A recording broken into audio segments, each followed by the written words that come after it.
Hi, I'm Van Wallach. Today I'm going to be talking about a bit of family history that I had all the pieces of, but I never realized what they meant until recently. I'm talking about the background of my great-great-grandfather, Rabbi Heinrich Chayyim Schwartz, who was the first ordained rabbi in Texas. He moved there from Kempen, Germany in 1873 and is very revered. All the books on Jewish history in Texas talk about him. In fact, there he is on the cover of Jewish Stars in Texas. See a resemblance? So I read in this book by Hollis Wiener that Rabbi Heinrich Schwartz had been ordained by a rabbinical sage who had laid hands on his head and confirmed the student's knowledge of Judaic precepts and rabbinical law. Heinrich's teacher was Rabbi Meir Lo ben Yehiel Michael, a man so revered among Jewish scholars that he was called the Malbim, an acronym taken from his Hebrew initials.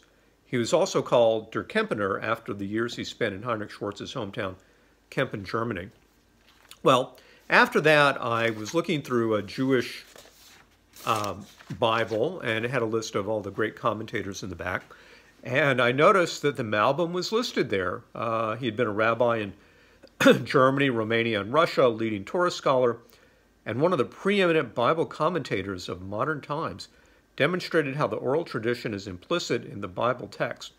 So I suddenly made the connection that the guy who gave smicha, Jewish ordination, to my great-great-grandfather was listed in there with Rashi and the Maharal of Prague and the Vilna Gaon, which is like pretty heavy stuff to think that he is a commentator that's going to be known for centuries to come. He already is.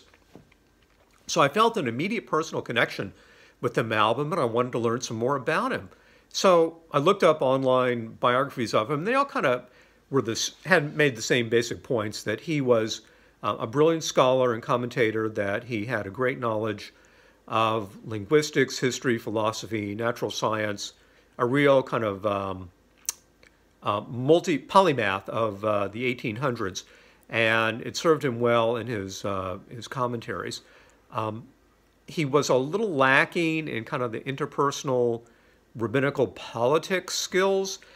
He served congregations in Romania, Russia, and Germany, and he was a pretty hardcore traditionalist. I read that he really stuck to the Orthodox ways, and this caused him to clash with the more liberal congregations. In Romania, in fact, it got him into a lot of trouble when members of the congregation accused him of being a fanatic and a blasphemer of Christianity, which was a very serious charge back then. In fact, it got to the point where the Romanian government stripped him of his title of chief rabbi, forbid him to preach, and also said that the Romanian Jewish community couldn't raise taxes and really couldn't manage its own affairs. So the Malbim was, he stuck to his principles, even though it led him into an early version of cancel culture, as we would phrase it these days. At one point, he did get an invitation to be the chief Orthodox rabbi of New York City, which he declined, and he stayed in Europe. It's too bad that he didn't go to New York, because I love the idea of him maybe taking the train from New York down to Texas and hanging out with his esteemed student and rabbi, Heinrich Chaim Schwartz of Hempstead, Texas.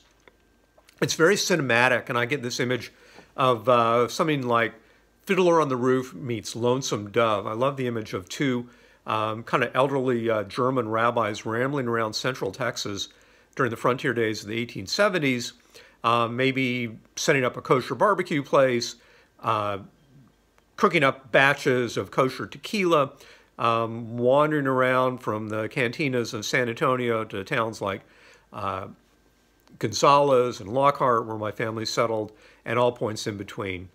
But it didn't happen. So, it's a great idea. One of these days I'll do a screenplay. I do like to think about what the Malbim's intellectual activities were. I've read some of his writings. They're very elegant, and he really has a way with words. And that's what he did. One commentary said that a trademark of his approach was his belief that there are no synonyms of repetition in the Jewish Bible. Each word represents a different idea or concept. So I like to think that what I like to do with words maybe comes from the Malbim transmitted through the bloodline of Chaim Schwartz. It's been a couple of generations, and maybe it just gets stronger, and here I am doing it.